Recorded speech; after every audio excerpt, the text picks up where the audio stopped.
Jesus wants you to love your family because they are a fundamental part of your life and a reflection of God's love. The Bible teaches that love is the greatest commandment, and it starts with loving those closest to us, including our family members. In Mark 12:30-31, Jesus says, "Love the Lord your God with all your heart and with all your soul and with all your mind and with all your strength. Love your neighbor as yourself." While this verse does not directly mention family, it emphasizes the importance of loving those around us, which certainly includes our family. Loving our family is not always easy, as they can be the source of great joy and great pain. However, Jesus teaches that we are to love them unconditionally, just as God loves us.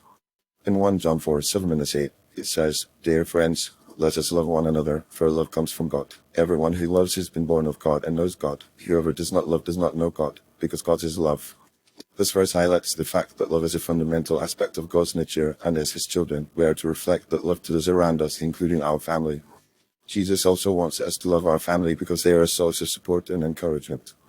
In a world that can be cruel and unforgiving, our family is often the one place where we can find comfort and acceptance. In Psalm 68:6, it says, "God sets the lonely in families. He leads out the prisoners with singing, but the rebellious live in a sun-scorched land."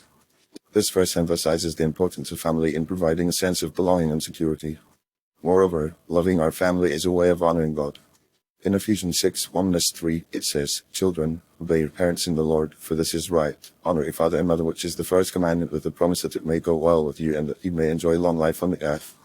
This verse teaches that honoring our parents is a way of honoring God, and that it will bring blessings and prosperity to our lives. In addition, Jesus wants us to love our family because they are a reflection of His love for us. In John 15:9-10, Jesus says, "As the Father has loved me, so have I loved you. Now remain in my love. If you keep my commands, you will remain in my love, just as I have kept my Father's commands and remain in His love." This verse emphasizes the fact that Jesus' love for us is a model for how we are to love others, including our family. Loving our family is also a way of demonstrating our love for Jesus. In John 13:35, Jesus says, "By this everyone will know that ye are my disciples, if you love one another." This verse teaches that our love for one another, including our family, is a visible expression of our love for Jesus. When we love our family, we are showing the world that we are His disciples, and that we are committed to following His teachings.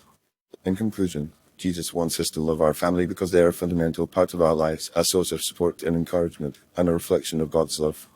Loving our family is a way of honoring God, demonstrating our love for Jesus, and showing the world that we are His disciples. It is not always easy, but this is a commandment that is rooted in the nature of God Himself.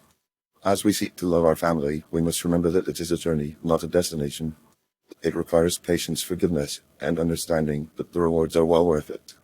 By loving our family, we are not only obeying Jesus' commandment, but we are also reflecting His love to a world that desperately needs it.